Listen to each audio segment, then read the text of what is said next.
আসসালামু আলাইকুম প্রিয় দর্শক, গতকালকে হঠাৎ করে আমার কাছে একটা ফোন এসেছিল। ফোনটা করেছিলেন এদেশের একজন খুবই প্রবীণ সাংবাদিক।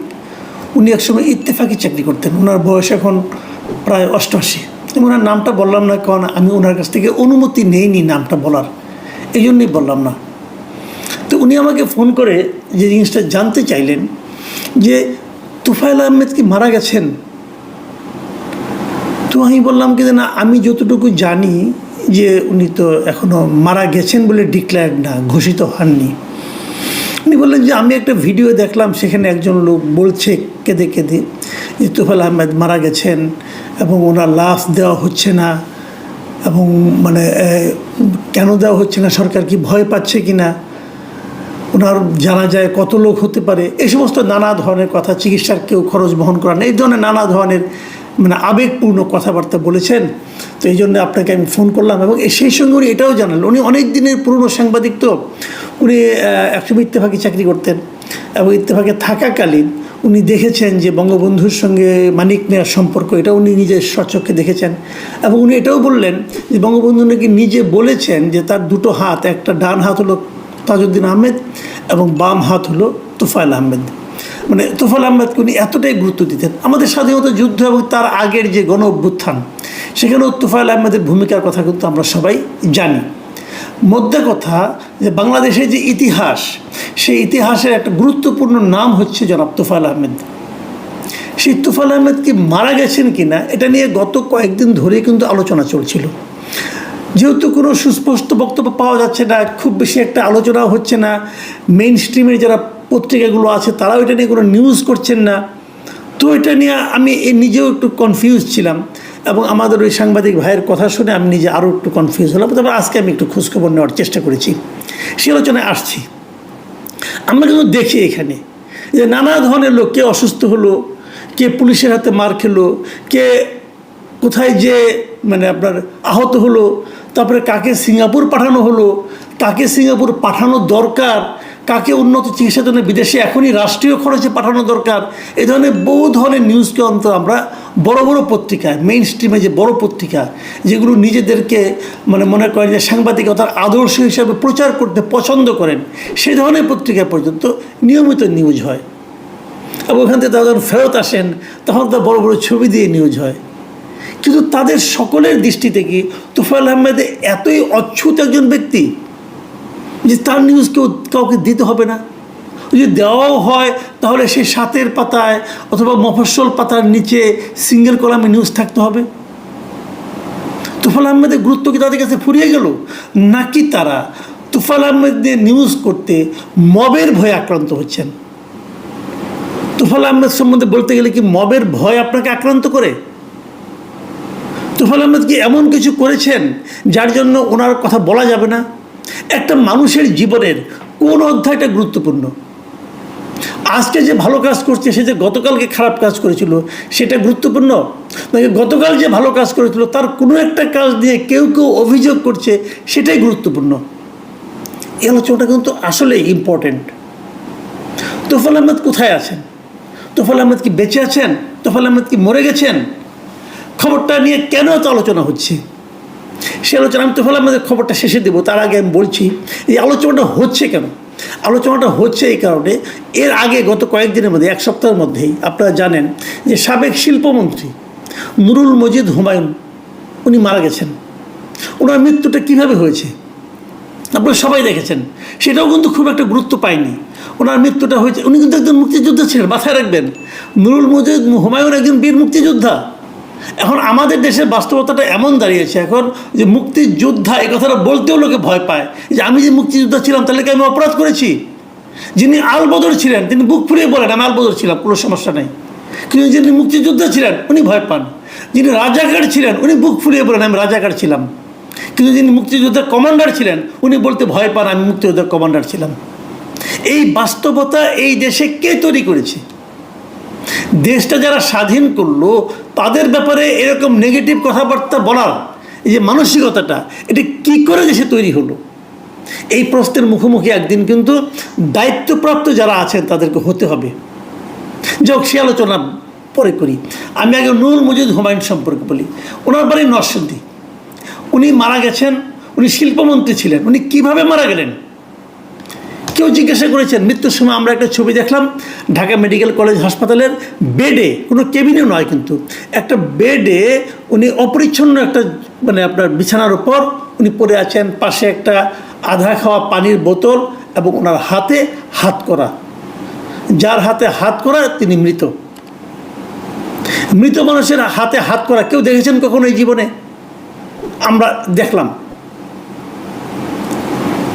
ওনার কি হয়েছিল জানেন কেউ? উনি অসুস্থ হয়ে মারা গেছেন। কী রোগ হয়েছিল ওনার কেউ জানেন? জাস্ট এই সময় যে রোগটা হচ্ছে প্রচণ্ডভাবে, ডেঙ্গু রোগ হয়েছিল। পৃথিবীর যে কোনো দেশে যখন ডেঙ্গুটা কারো হয়, যে কোনো যে শহরগুলোতে ডেঙ্গু হয়েছে প্রচুর, কলকাতায় হয়েছে, সিঙ্গাপুরেও একসময় ডেঙ্গু ছিল। ডেঙ্গুকে মনে করা হয় ডেঙ্গুর জন্য মূলত দায়ী থাকে সেই দেশে, সেই শহরের যারা সিটি কর্পোরেশনের দায়িত্বপ্রাপ্ত ব্যক্তি তারা। কারণ ডেঙ্গুটা হয় মশা দ্বারা, এবং মশা দ্বারা যখন না মারেন, মশা যখন প্রচুর পরিমাণে ছড়িয়ে যায় তখন ডেঙ্গু হয়।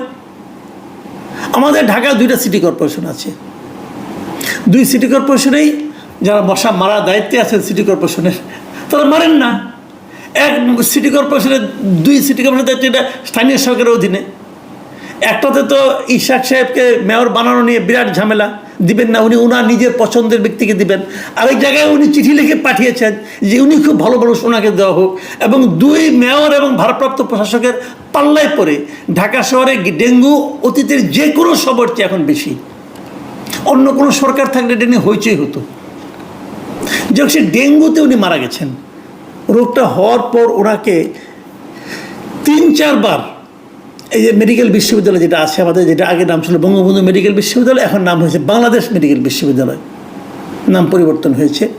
এখানে যখন 3-4 বার আনা হয়েছে, প্রতিবারই তাকে ফেরত পাঠানো হয়েছে। একজন ডাক্তার একজন রুগীকে ফেরত পাঠাতে পারে, এটা এই ঘটনা না দেখলে কেউ বুঝতো না। তাকে 3-4 বার বিভিন্ন নাটকের মাধ্যমে ফেরত, ডিটেল নাটকগুলো আমি জানি, এগুলি বলে আর আমি আপনাদেরকে ভারাক্রান্ত করতে চাই না, শুনেছি বিভিন্নভাবে। তো তাকে 3-4 বার ফেরত পাঠানো হয়েছে। উনি অসুস্থ হয়েছেন, সর্বশেষ ওনাকে পাঠানো হয়েছে ঢাকা মেডিকেলে, এবং সেখানে ওনার মৃত্যু হয়েছে। তার মানে উনি একজন গুরুত্বপূর্ণ ব্যক্তি নন, উনি একজন অগুরুত্বপূর্ণ ব্যক্তি। সবই সত্য, গুরুত্বহীন, অগুরুত্বপূর্ণ, দোষী হতে। এখন তো সাজা হয় নাই, বিচারও হয় নাই, ধরে নিলাম দোষী, ধরে নিলাম উনি মৃত্যুদণ্ড পাওয়ার মতো দোষ করেছেন, সবই সত্য, ধরে নিলাম। তাকেও কি আপনি এভাবে অবহেলায় মারতে পারেন? আমরা মনে করি পৃথিবীর সব দেশেই আপনি যখন মুক্ত থাকবেন তখন আপনার দায়িত্ব আপনার কাছে। আপনার অসুখ বিসুখ হলে আপনার ফ্যামিলির উপর দায়িত্ব আপনাকে টিকিয়ে রাখা। যখন আপনি সরকারের কাস্টডিতে থাকবেন তখন আপনাকে টিকিয়ে রাখার দায়িত্ব কিন্তু ওই সরকারের। সরকারকে ওনার ক্ষেত্রে সেই দায়িত্বটা পালন করতে পেরেছে? পারেনি। সরকার প্রমাণ করার চেষ্টা করেছে উনি একজন ঘৃণিত ব্যক্তি। আচ্ছা, যদি উনি ঘৃণিতই হবেন, ওনাকে নিয়ে যখন যাওয়া হলো, আমরা আরও অনেক খবর পেলাম। সেটা হলো ওনাকে নিয়ে যাওয়া, উনি কিন্তু যেখানে উনি ওনার যে নির্বাচনী এলাকার উনি মানে এমপি ছিলেন, এটা 2টো উপজেলা ছিল। সেই 2টো উপজেলা তারা চেয়েছিল 2টা উপজেলা 2টা জানাজা করতে দেওয়া হয়নি। ওনার মৃত্যু সংবাদ গ্রামে ওই এলাকার লোককে জানানোর জন্য মাইকিং করতে দেওয়া হয়েছিল। পুলিশ সেই মাইক কেড়ে নিয়েছে, দেওয়া হয়নি করতে। পুলিশ বলেছে ওনার জানাজা খুব ছোট পরিসরে করতে হবে।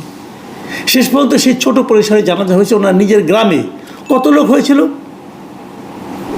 এরকম একটা মন্দ লোকের, এরকম একটা অগুরুত্বপূর্ণ লোকের জানাজা কত লোক হয়েছিল?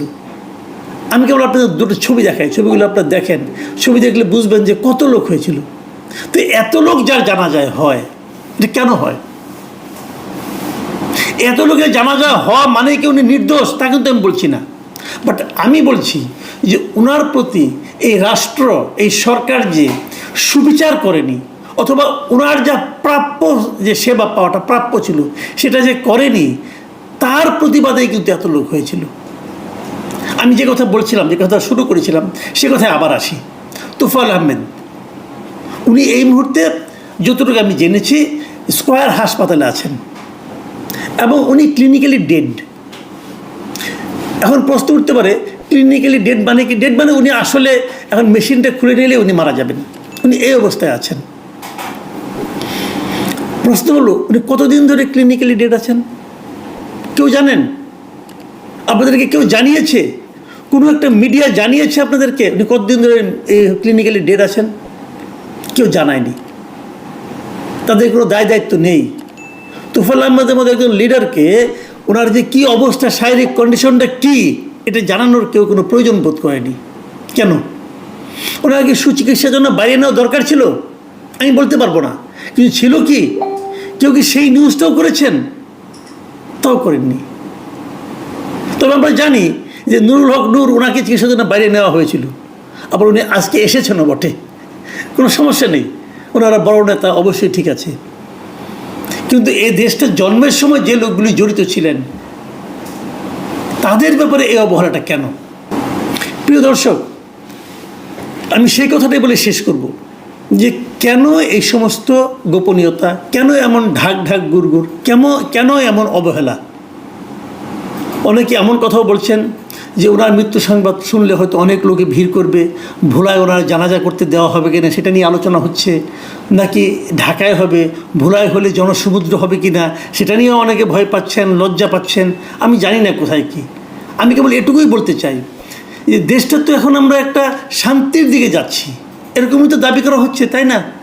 আমরা শান্তিপূর্ণ যাওয়ার দায়িত্ব নিয়েছেন যে সরকার, সেই সরকারের আমলে আমরা মৃত্যু এবং মৃত্যু পরবর্তী কর্মকাণ্ডগুলো স্বাভাবিক প্রক্রিয়ায় হবে, সেটাই তো আশা করতে চাই। সেই আশাটা কি পূরণ হবে? পূরণ হচ্ছে? প্রিয় দর্শক, এই প্রশ্ন আপনাদের কাছে থাকলো, সরকারের কাছেও থাকলো।